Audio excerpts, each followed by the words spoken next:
کیا آپ جانتے ہیں کہ انگریزی زبان کب وجود میں آئی؟ آج کی اس ویڈیو میں بات کرنے لگا ہوں برطانیہ اور انگریزی زبان کی تاریخ کے بارے میں۔ تو چلیے شروع کرتے ہیں انگریزی زبان اور برطانیہ کی تاریخ کے بارے میں۔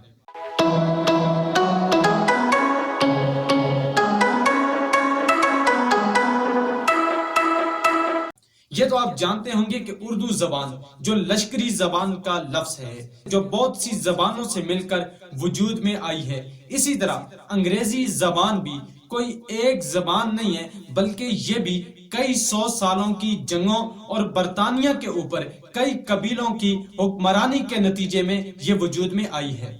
برٹن یا برطانیہ کے بارے میں کہا جاتا ہے کہ آج سے تقریباً 10,000 سال پہلے اس زمین پر سمندر کی سطح آج کے مقابلے میں کافی کم تھی اور یورپ کے کئی علاقے خشکی کی وجہ سے ایک دوسرے کے ساتھ جڑے ہوئے تھے اور رفتہ رفتہ سطح سمندر بلند ہونے لگا اور بلند ہونے کی وجہ سے ڈوگرلینڈ پانی میں مکمل ڈوب گیا اور یہ برطانیہ جو کہ چاروں طرف سے پانی میں ڈوب گیا اور ایک جزیرہ بن گیا، اسی جزیرے کو پیرٹونی کا نام دیا گیا۔ آج سے کئی ہزار سال پہلے پیرٹونی کے اس جزیرے پر ایک خانہ بدوش کیلٹک تہذیب آباد تھی جو اپنی زبان کیلٹک ہی بولا کرتی تھی، جو بعد میں رومیوں کے اس علاقے کو فتح ہونے کے بعد اس علاقے کا نام برٹائن رکھا گیا۔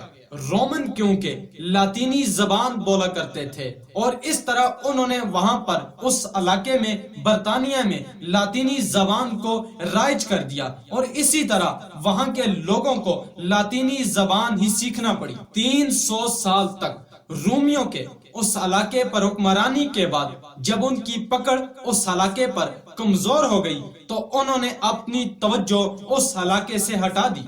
اس نظر اندازی کی وجہ سے جنوبی یورپ کے کچھ قبائل جنہیں جرمینک قبائل بھی کہا جاتا ہے وہ اس علاقے کی طرف متوجہ ہو گئے۔ ان قبائل میں اینگل، جوٹس اور سیکسن ہجرت کر کے ان علاقے کی طرف آئے۔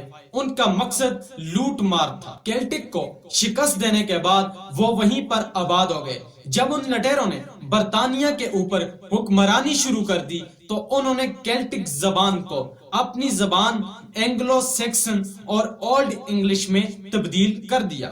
8ویں صدی تک ان قبائل نے برطانیہ میں 7 مختلف ریاستیں قائم کر دی جنہیں انگلا لینڈ کے نام سے جانا جاتا ہے، یعنی کہ اینگل کا دیس، اور پھر یہی لفظ انگلینڈ میں تبدیل کر لیا گیا۔ برطانیہ کے دور میں یہ وہ دور تھا جب وہاں کے حکمرانوں کو پڑھائی اور لکھائی کے اوپر بہت زیادہ توجہ تھی۔ وہاں کے حکمران الفریڈ یہ بات چاہتے تھے، ان کی یہ خواہش تھی کہ ان کی ریاست میں ہر شخص کو انگلش بولنی، لکھنی اور سمجھنی آ جائے۔ اس دور کے بعد 10ویں صدی میں جنوبی یورپ کی جانب سے ایک نئی طاقت وائکنگز کی جانب سے برطانیہ کے اوپر چڑھائی شروع کر دی اور وہ اپنے ساتھ اولڈ نورس زبان لے کر آئے۔ اس طرح اولڈ نورس زبان نے اولڈ انگلش کو بہت سارے الفاظ دینا شروع کر دیے اور آج بھی ماڈرن انگلش میں اولڈ نورس کے بہت سارے الفاظ موجود ہیں۔ اس کے بعد 1066 عیسوی میں برطانیہ کے اوپر ایک نئی طاقت نے قبضہ کر لیا جو ایک ولیم نامی شخص جس نے وہاں کے حکمران ایروڈ کو شکست دی۔ اسی طرح ولیم کی فتح نے وہاں پر اینگلو سیکسن کا خاتمہ کر لیا۔ ولیم فرانس کے علاقے نورمینڈی سے تعلق رکھتا تھا جو فرانسیسی زبان بولتا تھا۔ یوں برطانیہ کے اس دور میں ایک نئی زبان جو سرکاری طور پر رائج ہوئی۔ ولیم کے اس دور میں وہاں کے لوگوں کو کم از کم 3 زبانوں کا سامنا کرنا پڑ رہا تھا۔ وہاں کے سرکاری دفاتر، عدالتی نظام اور شاہی محل میں وہاں پر فرانسیسی زبان بولی جانے لگی اور اس کے علاوہ وہاں کے مذہبی سطح پر اور گرجا گھروں میں وہاں پر لاطینی زبان اور اس کے علاوہ عام لوگوں میں انگلش زبان بولی اور سمجھی جانے لگی۔ انگلش چونکہ مختلف زبانوں کا مجموعہ تھی، اس کو مختلف زبانوں کے الفاظ کو اپنے اندر جذب کرنے کی صلاحیت رکھتی تھی۔ انگلش نے اس دور میں فرانسیسی زبان کے 10,000 الفاظ کو اپنے اندر جذب کر لیا، اور یہی وجہ ہے کہ آج انگلش کی ووکیبلری دوسری کئی زبانوں سے زیادہ ہے۔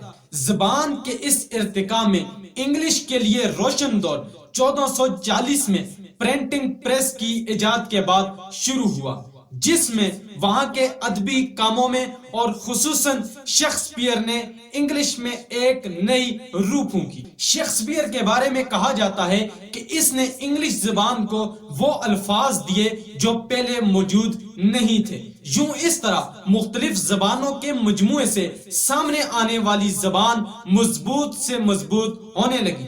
یوں اس طرح برطانیہ کی زبان پوری دنیا میں پھیل گئی، اور آج انگریزی زبان کو جدید علوم کے لیے لازمی سمجھا جاتا ہے۔ اگر آپ کو ویڈیو اچھی لگی ہے تو اسے لائک کریں اور اپنے دوستوں کے ساتھ اسے ضرور شیئر کریں، اور چینل کو ضرور سبسکرائب کریں تاکہ آپ کو اس طرح کی ویڈیو روزانہ کی بنیاد پر ملتی رہیں، اور اپنی قیمتی رائے دینے کے لیے کمنٹس میں ضرور بتائیں۔ شکریہ۔